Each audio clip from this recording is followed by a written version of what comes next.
Good morning बच्चों, कैसे हैं सभी लोग। चलिए बहुत अच्छा।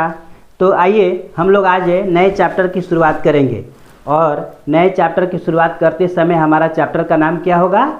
साधारण ब्याज। क्या नाम होगा? साधारण ब्याज।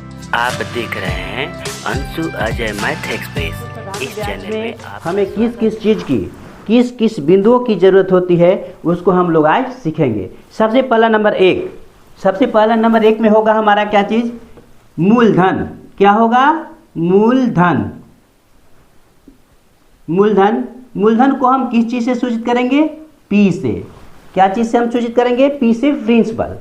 तो मूलधन का होता है हमारा पी से सूचित करेंगे, मूलधन को हम कहते हैं प्रिंसिपल, पी से सूचित करेंगे। तो हमारा सबसे पहले मूलधन है। मूलधन क्या होता है? जब हम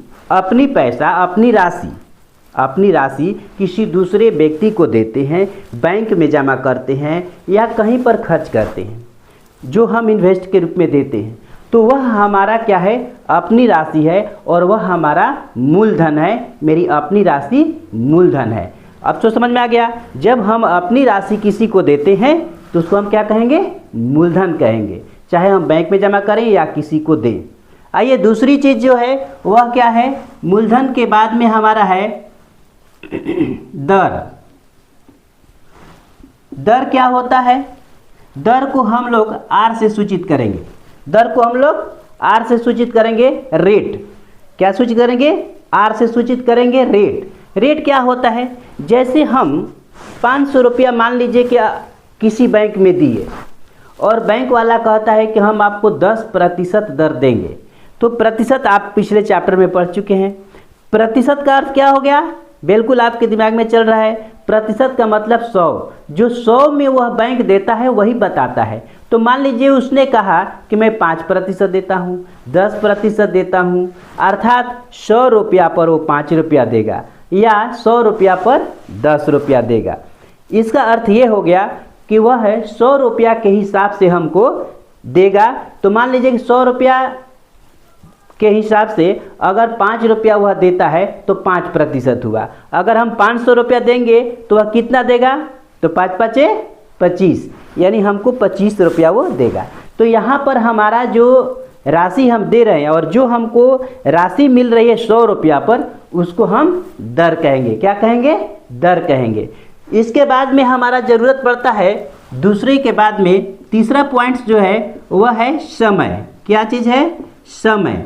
हम जो पैसा दे रहे हैं वह कितने समय के लिए दे रहे हैं, कितने दिनों के लिए दे रहे हैं, कितने साल के लिए, कितने महीने के लिए दे रहे हैं, वह हमारा क्या हो गया? टाइम, समय हो गया, जिसको हम टी से सूचित करेंगे। इसके बाद हमारा अगला पॉइंट होगा और वह होगा क्या?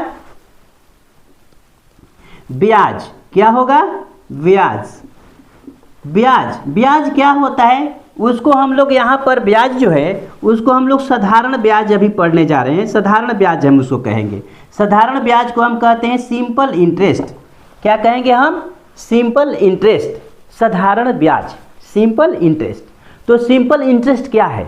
जैसे मान लीजिए कि इनकेस हमने 100 रुपया बैंक को दिया और वह 5% के हिसाब से 1 साल के बाद हमको 5 रुपया दिया, यानी 100 और प्लस 5 रुपया दोनों मिला के 105 रुपया देगा। तो जो हमको 100 रुपया पर 5 रुपया एक्स्ट्रा दे रहा है, जो हमको 5 रुपया अधिक मिल रहा है, उसको हम कहेंगे ब्याज। उसी तरह से मान लीजिए कि हमने 200 दिया होता तो वो कितना देता? 100 रुपया का तो 5 रुपया दिया, और यदि हम 200 दिए होते तो कितना देता? 10 रुपया देता। और उस 10 रुपये को हम क्या कहते? ब्याज कहते। और कौन सा ब्याज?